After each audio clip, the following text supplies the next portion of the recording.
Taste the Daily. Erode மாவட்டம் அந்தியூர் அருகே திடீர் கனமழை பெய்தது. அந்தியூரை அடுத்த அம்மாப்பேட்டை, வெள்ளித்திருப்பூர் உள்ளிட்ட பகுதிகளில் காலை முதல் வெயிலின் தாக்கம் இருந்து வந்த நிலையில் அரை மணி நேரம் கனமழை பெய்தது. இதனால் பொதுமக்களும் விவசாயிகளும் மகிழ்ச்சியாக உள்ளனர். பெருங்களத்தூர் ஜிஎஸ்டி சாலையில் ஒரு ஸ்கூட்டரில் 6 பேர் அபாயகரமான முறையில் பயணித்த சம்பவம் சக வாகன ஓட்டிகளை அதிர்ச்சியில் ஆழ்த்தியது.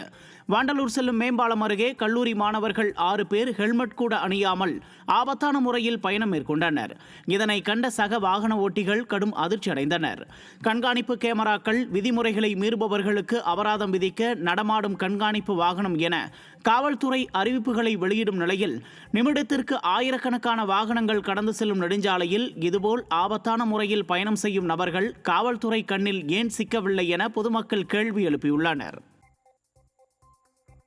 திண்டுக்கல் மாவட்டம் வேடசந்தூர் அருகே நில அளவீடு செய்ய 7000 ரூபாய் லஞ்சம் வாங்கிய சர்வேயர் சிக்கினார். நத்தம் பரளிப்புதூர் பகுதியைச் சேர்ந்த ராஜசேகர் என்பவர் வேல்வார்கோட்டையில் உள்ள தனது நிலத்திற்கு பட்டா கோரி இணையதளத்தில் விண்ணப்பித்துள்ளார். இந்த நிலையில் ராஜசேகரை தொடர்பு கொண்டு சர்வேயர் சுப்பிரமணி நில அளவீடு செய்ய 7000 ரூபாய் லஞ்சம் கேட்டுள்ளார்.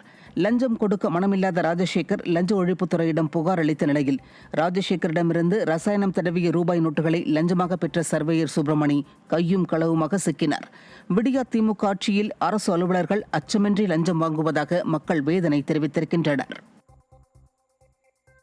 திருப்பத்தூர் மாவட்டம் கந்திலி அருகே கடன் தருவதாக கூறி 56,000 ரூபாய் மோசடி செய்த நபர் மீது நடவடிக்கை எடுக்க கோரி எஸ்பி அலுவலகத்தில் புகார் அளிக்கப்பட்டுள்ளது. பாரத கோவில் பகுதியைச் சேர்ந்த இர்ஃபான் என்பவரை தொலைபேசி வாயிலாக தொடர்பு கொண்ட மர்ம நபர் ஒருவர் உங்கள் தொலைபேசி எண்ணுக்கு 3 லட்சம் ரூபாய் கடன் வழங்க உள்ளோம் என்றும் அதற்காக டாக்குமெண்ட் சார்ஜுக்கு பணம் வழங்க வேண்டும் என்றும் கூறியுள்ளார்.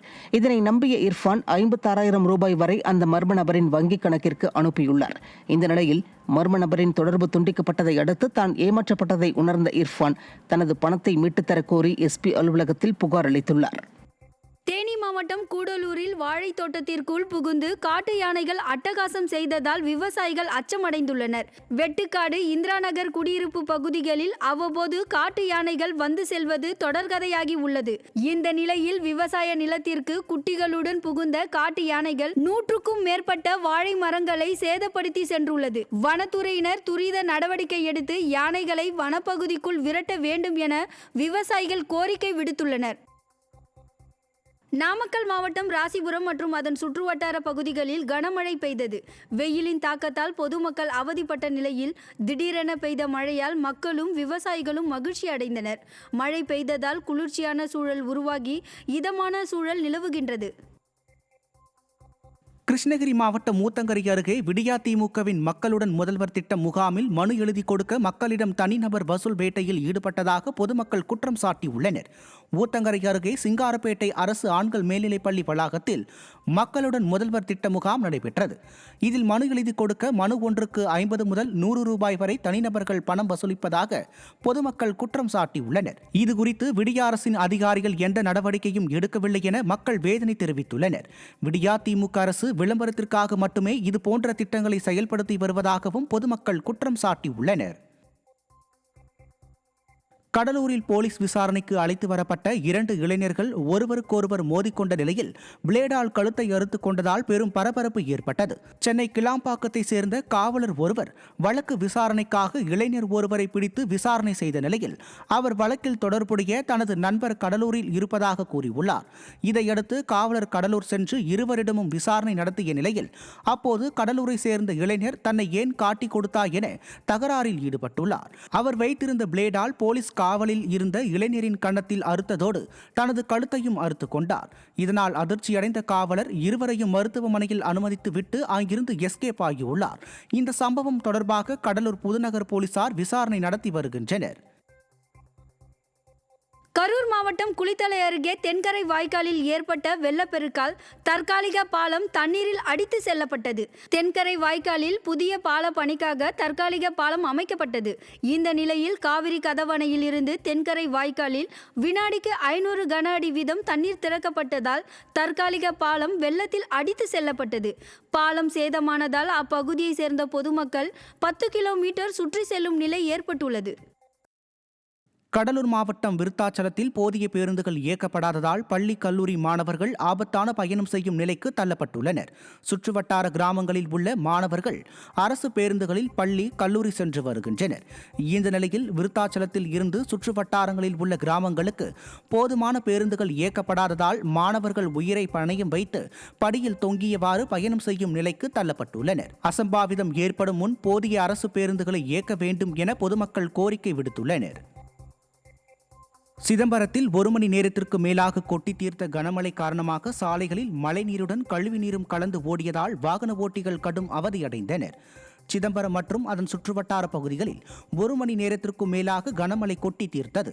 இதனால் சாலைகளில் பெருக்கெடுத்து ஓடிய மழைநீருடன் கழிவுநீரும் கலந்து சென்றதால் அப்பகுதியில் துர்நாற்றம் வீசியது. இதனால் அப்பகுதி மக்களும் வாகன ஓட்டிகள் கடும் அவதிக்குள்ளாகினர். விடியா திமுக ஆட்சியில் வடிகால் வசதிகள் முறையாக செய்யப்படாததே இத்தகைய அவலத்திற்கு காரணம் என பொதுமக்கள் முகம் சுளிக்கின்றனர்.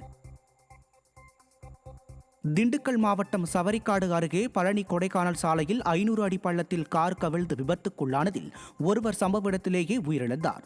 தாராபுரத்தை சேர்ந்த ஒப்பந்ததாரர்களான செந்தில் மற்றும் நந்து ஆகிய இருவரும் கொடைக்கானல் சென்றுவிட்டு பழனி வழியாக தாராபுரம் சென்று கொண்டிருந்த போது கார் கட்டுப்பாட்டை இழந்து 500 அடி பள்ளத்தில் கவிழ்ந்தது.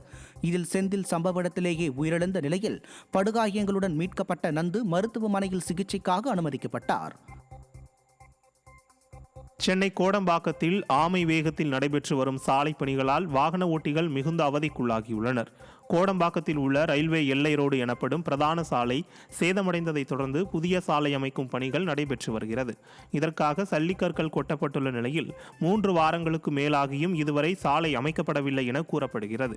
இதனால் அந்த வழியே செல்லும் வாகன ஓட்டிகள் மிகுந்த அவதிக்குள்ளாகி வருகின்றனர். விடியா திமுக அரசு உடனடியாக சாலை பணிகளை நிறைவு செய்ய வேண்டும் என பொதுமக்கள் வலியுறுத்தியுள்ளனர். அரியலூர் மாவட்டம் ஜெயங்கொண்டம் அருகே மதிமுக கவுன்சிலர் மனம் உடைந்து பேசிய பேச்சால் மன்ற கூட்டத்தில் சலசலப்பு ஏற்பட்டது. தாப்பலூர் ஊராட்சி ஒன்றிய குழு கூட்டம் அதிமுக ஒன்றிய குழு தலைவர் மகாலட்சுமி தலைமையில் நடைபெற்றது. அப்போது பேசிய மதிமுக கவுன்சிலர் எழிலரசன், மக்களுக்கு நன்மை செய்யலாம் என்று கவுன்சிலர் பதவிக்கு வந்தோம். ஆனால் இந்த 4 ஆண்டுகளில் மக்களுக்கு பெரிதாக நன்மை எதுவும் செய்ய முடியவில்லை என்று மனக்குமுறலோடு கூறினார். விடியா திமுக ஆட்சியில் எல்லா மட்டத்திலும் வேதனைதான் எஞ்சி உள்ளது என்று மக்கள் வேதனை தெரிவிக்கின்றனர். அந்த அளவுக்கு தான் பேர் வாங்கி வச்சிருக்காங்க. ஏன்னா மக்களுக்கு எதுவும் செய்ய முடியல, வேற ஒன்றும் இல்லை.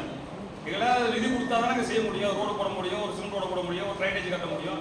மக்களுடைய கோரிக்கைகள் பூரா நாங்கள் வந்து செவிசாட்சி தான் செய்வோம்னு சொல்லி அவங்க ஏமாத்திட்டு தான் இருக்கிறோம். இன்னும் ஒரு 2 மாதம் முடிய போகுது எங்களுடைய பதவி காலமே.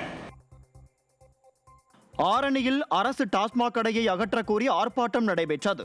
திருவண்ணாமலை மாவட்டம் ஆரணி காந்தி சாலையில் செயல்பட்டு வரும் அரசு டாஸ்மாக் கடையை அகற்ற கோரி அண்ணா சிலை முன்பு கட்சி சார்பற்ற விவசாய சங்க மாவட்ட தலைவர் புருஷோத்தமன் தலைமையில் நடைபெற்ற இந்த ஆர்ப்பாட்டத்தில் டாஸ்மாக் மதுபான கடையை அகற்ற கோரி விடியா திமுக அரசிற்கு எதிராக கண்டன முழக்கங்கள் எழுப்பப்பட்டது.